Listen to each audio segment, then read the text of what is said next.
What is going on, everyone? My name is Andy. Welcome back to another FPL video. In this one I'm going to talk through the wildcard for game week 9. So I'm going to go through some thoughts first of all about why this might not be the best week to use it and maybe game week 10 could be better, and then I'm going to go through the draft itself. So if you enjoyed the video, make sure to give it a like, hit that subscribe button as well, help me hit 400k. And if you want to get your team rated for free or any wildcard drafts that you're coming up with, you can do that over on Fantasy Football Hub. There is a link in the description below, and if you want to use any of their other tools, there's a 7-day free trial and 30% off at the moment. Again, all the links you need are in the description below. Otherwise, let's jump into it. So I'm going to go through some thoughts on the game week 9 wildcard in general first of all, because there's probably still some of you deciding whether or not to use the chip this week, and then we'll take a look at the draft itself. Now, last week when I was discussing my own team, whether or not to wildcard in game week 8, I kind of said if I don't wildcard in game week 8, it'll be game week 10. I'd almost written game week 9 off as an option, which probably sounded weird because obviously if you need the wildcard, you need it, right? It doesn't matter what game week it is. But I knew that if I didn't wildcard in game week 8, my team would look pretty good for game week 9. And I suspect that's the same for a lot of people that are watching this that haven't used their wildcard yet, because lots of the players we've been carrying through have got good fixtures. Man City against Brighton at home, Newcastle against Palace at home, Man United against Sheffield United away, Spurs against Fulham at home. None of those players are really, you know, a massive priority to sell. I know obviously people are fed up with Man United players right now. That makes absolute sense. But Sheffield United away is one of the best fixtures you can get at the moment. So although I will definitely get rid of those players from game week 10, this week it doesn't feel like a huge priority. So most people's teams probably look pretty good this week, outside of maybe being in a position like me where you don't have Mo Salah. But I think Haaland against Brighton at home is a perfectly good captain. Is Salah reason enough alone to wildcard? I would say probably not, especially when you can just do it in game week 10. The other thing is, I think in pre-season we looked at game week 9 as a fixture swing game week, right? So Liverpool's get really good, starting with Everton at home this week. Man City's have got a little bit worse, starting with Arsenal away last week. But actually, I think more of the fixture swings happen in game week 10. And also, Brighton at home for Man City looks like a very good fixture right now. And I'm not saying back in pre-season we looked at that and thought it'd be really hard, but I definitely think it's an easier fixture than we expected, given what's happened with Brighton. No clean sheets, they're rotating a lot, injuries and stuff like that. And look, Everton at home is a good fixture for Liverpool. Everton's expected goal conceded numbers are very good, although they have had a pretty easy fixture run. But I just feel like if you can just get through this week without too many Liverpool players and get away with it, it's going to be a very good week not to wildcard, and there could be plenty of changes next week. Also, there are players from those two teams, Liverpool and Man City, where they might not even start in game week 9 because of international duty. Now, I'm a little bit less worried about Alvarez because Man City don't have a huge amount of options, and obviously he started every game, including after the last international break as well. But Nunez and Diaz I do have some concerns around, because in game week 5 after the last international break, neither of them started. Now Gakpo is obviously currently injured. He may be back for game week 9. We'll have to wait for an update on that. But even if he's out, you've got Jota that could play on the left, Nunez through the middle, Salah on the right. Or it could be Diaz on the left, Jota through the middle, and Salah on the right, obviously, because he's always there. So even if Gakpo's out, one of Nunez or Diaz could miss out. They'll probably come on for 20-30 minutes at the end. I think last time Diaz was on at half-time, so it wasn't like a huge issue. But again, do you need to wildcard to get one of those in when they might not start? It's probably not a huge concern. So I think Salah is the big one, and don't get me wrong, I'm massively worried about that, but I don't think he is reason enough alone to wildcard, especially when I think you lose out in other areas. So talking about those other fixture swings, I've got triple Spurs already in my team, Fulham at home.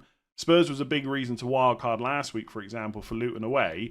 But in game week 10, I'm not sure I would have a triplet. Now, it's not that Man City suddenly become, not Man City. It's not suddenly that Spurs players become awful options, right? Far from it. If you got stuck with them, it wouldn't be a problem. But there are subtle differences in how you would build a team in game week 9 and game week 10 with a wild card. So after Fulham at home, Spurs have got Palace away, Chelsea at home, Wolves away, Villa at home, Man City away. Can they score in all those fixtures? Absolutely. But it's not the greatest fixture run on paper. The best fixtures, apart from maybe Villa at home, are away. So Palace away, Wolves away. Obviously, Chelsea haven't looked that bad defensively. And Man City away is never going to be an easy fixture.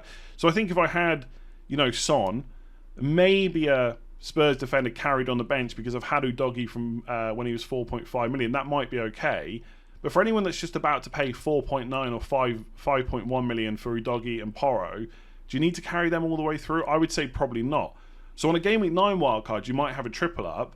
On a Game Week 10, you might go for 1 or 2 maximum. I don't think you would have all 3. Arsenal players is another thing to think about. They got Chelsea away this week. Now, Chelsea are obviously... so I keep getting the teams mixed up. Arsenal are one of the best teams in the league. We know that. They've just beaten Man City. They did really well last year. But I still don't think that's a great fixture on paper. I'm not expecting a huge amount of goals. Not necessarily expecting a clean sheet either. But from Game Week 10, the fixtures get really good. So you want to cover them on this wild card, but you don't necessarily want to have to play them. If you put an Arsenal midfielder into your team this week, you'd probably drop a Spurs player for Fulham at home. So if you're already set up with triple Spurs and the rest of the team looks fine, like why would you wildcard when you can just wildcard out of that in Game Week 10? I guess that's the key point here. If your team looks good this week, you can wildcard out of some of these players next week rather than wildcarding them in or keeping them in this week. Also, talking about fixture swings, Brighton, West Ham and Villa, their best fixtures are all from Game Week 10. Now, I know after Villa smashed Brighton 6-1 in Game Week 7, a lot of people wildcarded in Aston Villa players in 8. I would have done exactly the same. But Wolves away, West Ham at home are not as good as what they've got coming up. So if we just look at the Aston Villa fixtures, they got Luton at home 10, Forest away 11, Fulham at home 12. They're the really good fixtures that Villa have. And so you don't necessarily need them this week. Like if I've got Watkins or Diaby or Cash like I actually own, I'm not worried about West Ham at home. But it doesn't feel like a fixture that I've got to have a triple up for or anything like that. Similarly with Brighton, they've obviously got Man City away this week, really difficult. And I know they're rotating a lot, and I know that Estupiñán's injured, so there might not be a huge amount of options you want to go for. But you look at the fixture list they've got from 10, Fulham at home, Everton away, Sheffield United at home, Forest away, Chelsea away, Brentford at home, Burnley at home, right down till Game Week 16. He might miss the odd game, but someone like Matoma could be like a super differential that most people just aren't looking at right now. And then the other team, which I've forgotten, West Ham, obviously they got Villa away this week, which again, if I've got Ward-Prowse or Bowen already, I'm probably not hugely concerned, but it doesn't feel like a fixture I've got to go out of my way to have players for. After that, from Game Week 10, Everton at home, Brentford away, Forest at home, Burnley away, Palace at home. That looks really good. And so I just feel like, for most people, if you're sat there with a team, you know, similar to mine, where you got Turner in goal, which most wildcarders are going to play anyway, Trippier, Cash, triple Spurs. I've got Mbeumo against Burnley at home. I know he's been awful, but that's a great fixture. I've got Man United players against Sheffield United away. They've been awful, but that's a great fixture.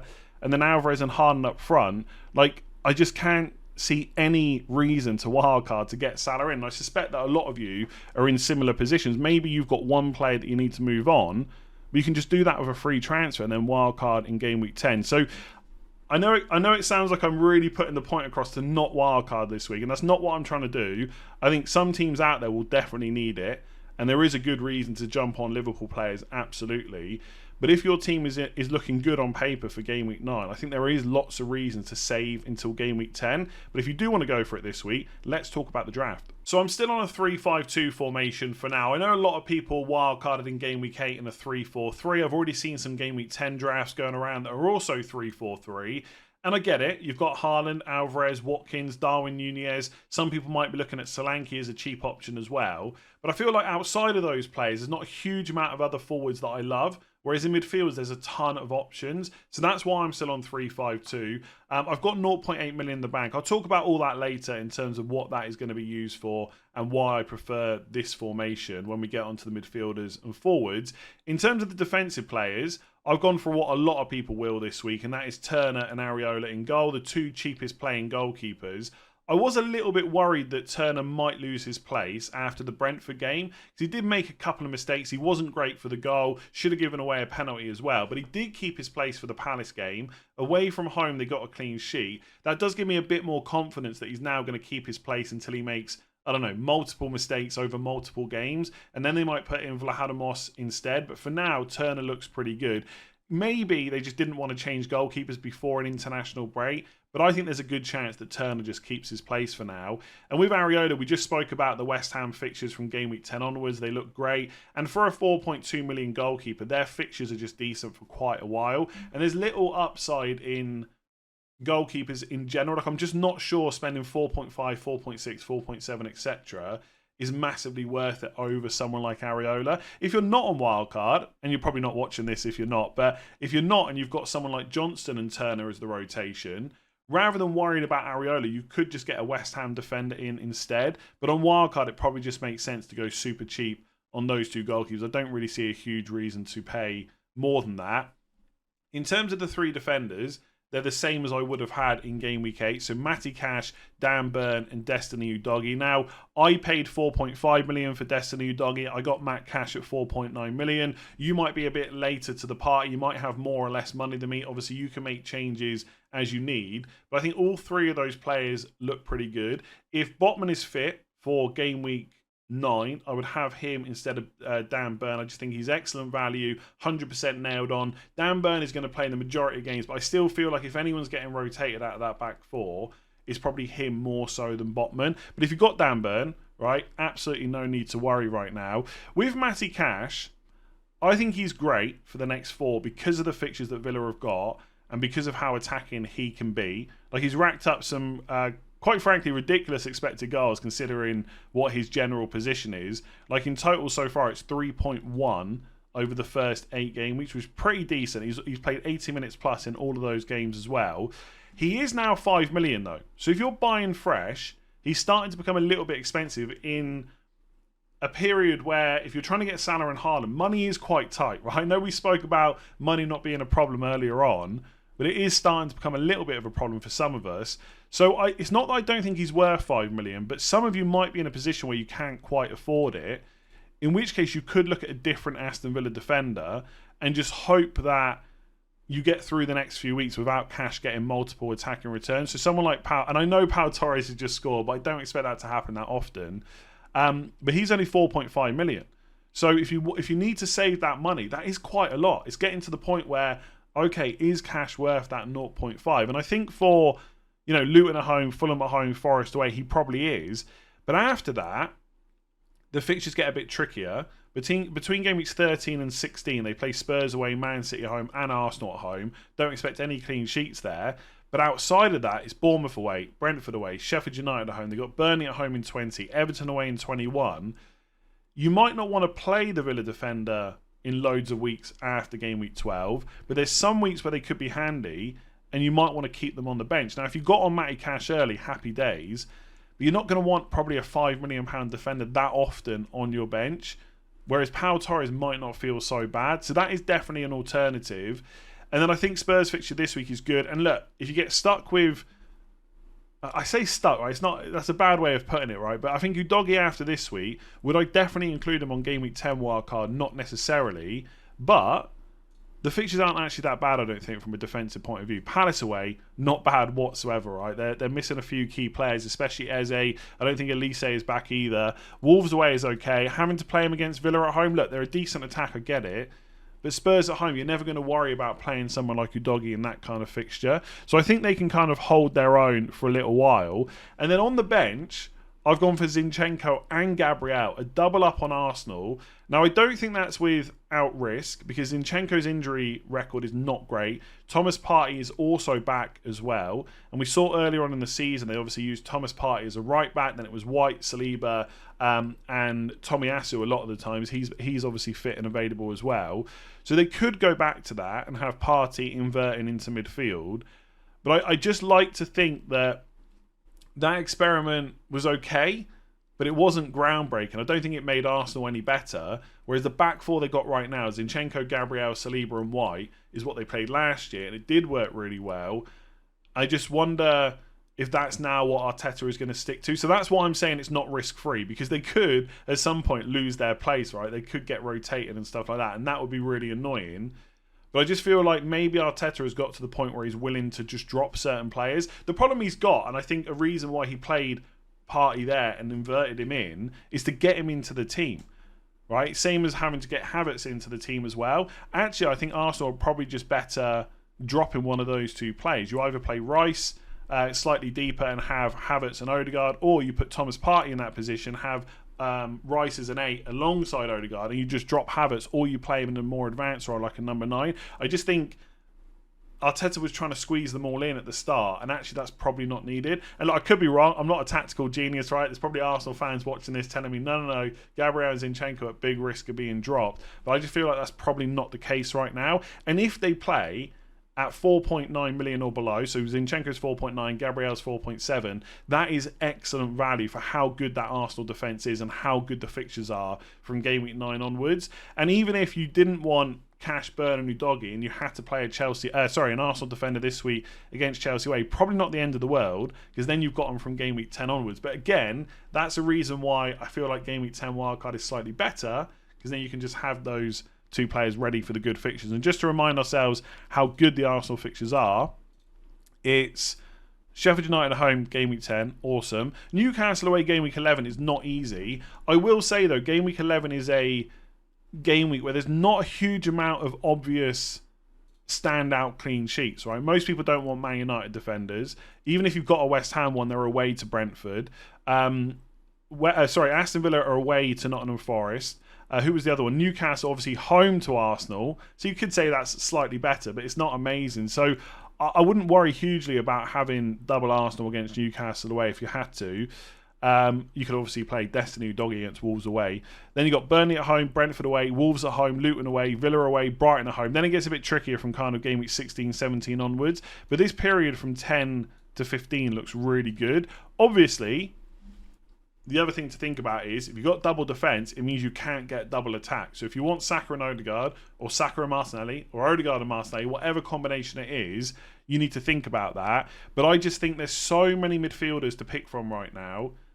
And not that there's so few defenders, but there's so few defenders that got that good fixtures and play for such a good defence over 5 to 6 game weeks. So just think about that. If you think you're going to want double Arsenal attack, do not go for double Arsenal defence. But it is a big consideration for me on Game Week 10 wildcard at least. So in midfield, 4 of the 5 players are the same that I would have picked on a Game Week 8 wildcard. So that's Salah, Diaby, Son and Maddison. The 5th midfielder is Anthony Gordon. Now that's really just a value pick because he's only 5.6 million. He's done well so far. His minutes look good. Obviously Newcastle a decent attacking team as well. If I had more money to go to someone like Jarrod Bowen, I would definitely consider that. And there are ways to get money to do that in this team. I've got 0.8 million in the bank. I don't necessarily need 5 defenders over 4.5 million. I could drop down to like a Charlie Taylor at Burnley.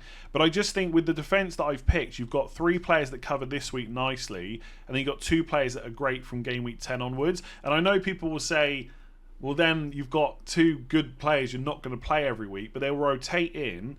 And they also just give you options if players get injured and stuff like that. So you could drop one of these players down to a cheap defender, but I kind of like the setup I've gone for. And also, Anthony Gordon at 5.6 million is just a really good value option. Obviously, he's back from suspension now. He has to get another 5 yellow cards to be suspended again. The fixtures for Newcastle are pretty good, especially over the next 4. So you've got Palace at home, Wolves away, Arsenal at home, Bournemouth away. They do have that little run between Game Weeks 11 and 14 where they've got Arsenal, Chelsea and Man United, but they are all home games. Then they've got Everton away, then it's Spurs away, a bit more difficult, then it's Fulham at home, Luton away, Forest at home. So if you had to carry him all the way through and he was starting every game for 5.6 million, I don't think that's the end of the world. And so far his numbers are looking pretty good. So per 90, 0.27 expected goals, 0.2 expected assists. For a 5.6 million player, I think they're okay. You could look at Hwang at Wolves, you could look at Neto at Wolves as well. They're a similar price,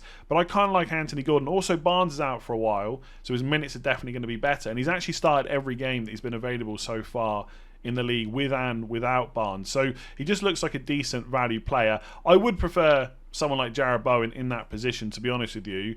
It's just a money factor, and maybe you've got more money to spend, maybe there's a different setup you want to go for. I would definitely consider that. Salah, I don't really think we need to go into too much detail about. I think you can definitely make a case to go without Salah, you can make a case to go without Haaland. Personally, I would prefer just to have both of them, and I think over the next kind of 6 to 8 weeks, he's a genuine captain option in most game weeks, and I think like game week 9 and 11, Brighton at home, Bournemouth at home, I really like Haaland. But what if something happens to him where he's only out for 1 week and I don't want to have to use a transfer on him, but I want a good captain? Well, Salah is obviously a good backup there. I guess so is Julian Alvarez, right? Because if Haaland's out, he'll play 9 and be on penalties. But Salah's probably the one at the moment. Like Everton at home, Forest at home, Luton away, Brentford at home. Then it's Man City away, tough. Then it's Fulham at home, Sheffield United away, Palace away. There's so many game weeks there where you could consider captaining him. He would just be non-negotiable for me. Diaby, I've already spoke about Villa's fixtures quite a lot. I do think Diaby is someone that after 4 game weeks you might want to look to get rid of. I think you can keep a Villa defender on the bench, no problem. And Diaby, look, if you have to keep him a bit longer, not a huge issue. But the fixtures do get a little bit tougher for an attacker, I would say. But I think for the next 4, he looks really good. He started every game, I think, so far that he's been available for. Look, he's not going to... I think, again, after the Brighton game for Villa, I think there was a bit of hysteria. Hype's probably a better word about Villa. Like, you shouldn't be expecting tons of goals every single week. But for his price, he is decent. I think he's got 6 attacking returns so far. Let me just double check that. Yeah, 2 goals. So he's only scored twice, and he hasn't scored since game week 3. But he's got 4 assists as well. So overall, pretty decent player. Interestingly, you can't see it on the screen, but his expected goals per 90 are 0.24, and his expected assists are 0.14. I think both of those numbers are less than Anthony Gordon. 0.24, 0.14. Yeah, so Anthony Gordon's numbers so far are a little bit better. Bear in mind, Newcastle have already had to play Man City, Liverpool and Brighton, which was an away game, and Aston Villa at home. So, I don't know. Is Diaby that good? I think with the fixtures he's got, you've probably got to go with it. And then Son and Maddison for Fulham at home. The 0.8 million will be to go Maddison to Saka in game week 10. I do really like the look of those those Arsenal fixtures. And obviously Saka, if he's fit, he's going to take some penalties at least. He's nailed on. Minutes are great. The fixtures for Arsenal are decent. So I would want him, and I would want a plan to do that. If you want to save transfers, because you know you're going to have to make different moves down the line, you could just start with Saka. But I just think Chelsea away versus Fulham at home, there's not really any contest there for me. And obviously we'll have to wait and see what the injury prospects are with Saka, because he is missing the international break with England. He did miss the game against Man City, but I'm sure he'll be back by game week 10. So that is a move that I would probably want to make. So yeah, triple Spurs looking good this week, but I'd probably want to move one of them on to Saka in game week 10. And then up front, I've gone for the Man City double up, Julian Alvarez and Erling Haaland. Now, just on Haaland, I know some people wildcarded him out in game week 8, and I think that was a perfectly reasonable decision. You get to spread the money around, so you can have Watkins and Darwin up front instead of Gordon in midfield. Maybe you've got a Saka or a Bowen instead of Dan Burn. You've got a Trippier. Overall, outside of not having Haaland, the squad would definitely look better, and you can still consider all those things this week as well. And I think it is somewhat viable to go without him this week on Wildcard 2. The thing about Game Week 8, it was a little bit easier because he had Arsenal away, and that was always going to be a tricky fixture. And in the end, obviously, he blanked. So anyone that didn't go for Haaland, happy days. They've probably had a big green arrow. But if you wildcard him out this week, it's before Brighton at home. And I would say, no matter what your team looks like right now, if you could pick any player to captain, for me, he is the best option. Like Salah against Everton at home, very good. Son against Fulham at home, very good. But for me, Haaland is the standout pick this week. And I think it's probably the same in game week 11 when he's got Bournemouth at home. And look, he's been really bad the last 2 games. Saliba, great against him. Craig Dawson, also pretty good against him as well. He's totaled 0.06 expected goals over 2 games. That is awful for anyone, let alone Haaland. But Rodri's going to be back. And I think that will make a big difference to Man City. And look, Haaland still had 9 returns in 8 games. We're not writing him off or anything like that. So on paper, I think Brighton at home, Bournemouth at home, he is the best captain. But of course, you could just go for Salah instead. You could captain him Everton at home this week. And in game week 11, it's Luton away. And game week 12, it's Brentford at home. Game week 10, it's Forest at home. You can get away with not having Haaland. But it just doesn't feel right wildcarding him out this week before Brighton, when for me, he's probably the best captain. So I will probably keep him on game week 10 wildcard as well. If you want to go without him, I do think with the fixtures that Man City have got up until, I think it's game week 15, Villa away, you probably could get away without him, especially if you get lucky in game weeks 9 and 11. So I think it's viable. I probably wouldn't do it. Just on Alvarez, there's part of me that's almost like a little bit worried about him, but I think that's partially just because he hasn't returned that well over the last 3 games. Like 67 minutes against Arsenal, but a bit like Haaland, right? It was a really tricky fixture. He got the free kick goal against Wolves, and against Forest, 0.55 expected goals, but he was off on 56 minutes because of the red card. So you could look at the last 3 and say, well, it's not gone that well. And of course, he's a Man City attacker, so you're always going to question the minutes. But if you look at the bigger picture, he has started every single game for Man City since game week 1. If I told you that at the start of the season that was going to happen, he'd definitely be in your team, right? You would have got him at 6.5 million. There's no way you would transfer him out. So I think the fact that some of us jumped on late, like I got him at 6.9, I think he's now 7, it's making me question, could we take him out? But like again, if I told you that for the next 8 game weeks he's going to start every single one, even though some of them are a bit trickier, like Chelsea away, Liverpool at home, Spurs at home, etc., you probably would want him for that value, right? Now, do I think he's going to get dropped at any point? I'm not sure he is until De Bruyne is back. I think, again, I've said this before, everyone thought that when De Bruyne was out, Foden comes in as that creative spark. But I think Alvarez has been taking that position. Foden's been playing other roles. So I think he probably is nailed on. And I guess in the shorter picture, you've got Brighton at home, Bournemouth at home, which are pretty good. And if you had to get rid of him, look, I do think there's not a huge amount of forward options that I like. But someone like Solanke at 6.4, who's even cheaper, who's got Sheffield United away from game week 13, then Villa at home, Palace away, Man United away, Luton at home, Forest away, Fulham at home. It's not that bad for a player that's absolutely nailed on, even if things aren't going great for Bournemouth right now.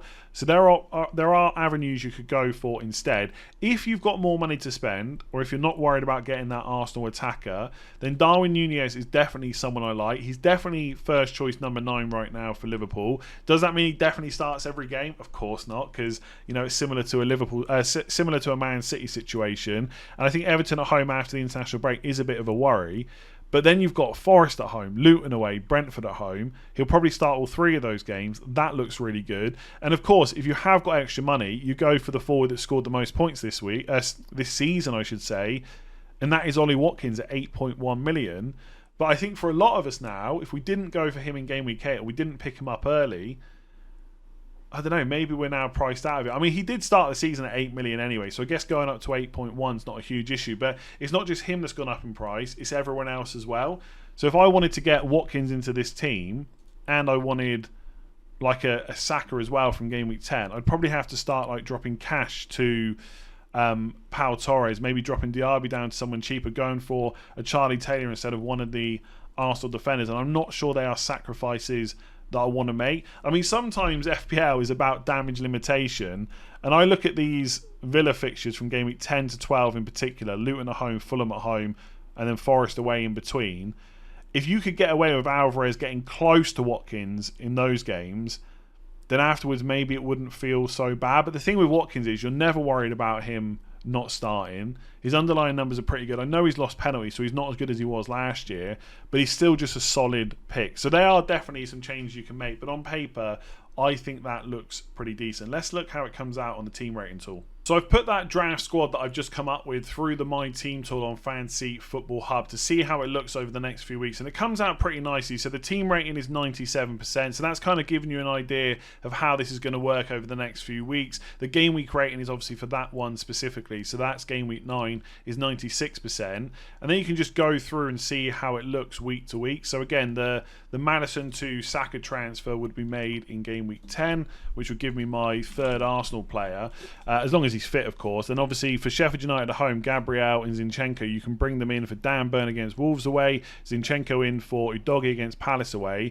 and all of a sudden you've got 3 defenders with Luton at home and Sheffield United at home. So that does look pretty nice. Obviously Areola will come in as well, and you can just do that week to week to see how the team looks. So overall looks like a pretty good wildcard. If you want to check out your team, or obviously any wildcard drafts that you're putting together, links in the description below to get your team rated for free. And if you want to use any of the other tools, there's a 7-day free trial and 30% off at the moment. If you have enjoyed that video, please do make sure to give it a like, hit that subscribe button if you haven't done so already, rate 5 stars if you're listening on podcast. Some people have asked me what my video schedule is going to look like this week. To be honest with you, I do switch off quite a lot over international breaks these days, and I'm not sure there's a huge amount to talk about right now compared to all the stuff we're going to go through next week anyway, transfer tips, game week preview, team selection and stuff like that. So I'm not saying there's going to be no more videos until next week, but I'm not sure there's going to be a huge amount. So hopefully you enjoy early thoughts on Wildcard, and plenty of content to come next week and throughout the rest of the season as well. Otherwise, I'm going to leave that there. Check out Fantasy Football Hub in the description below,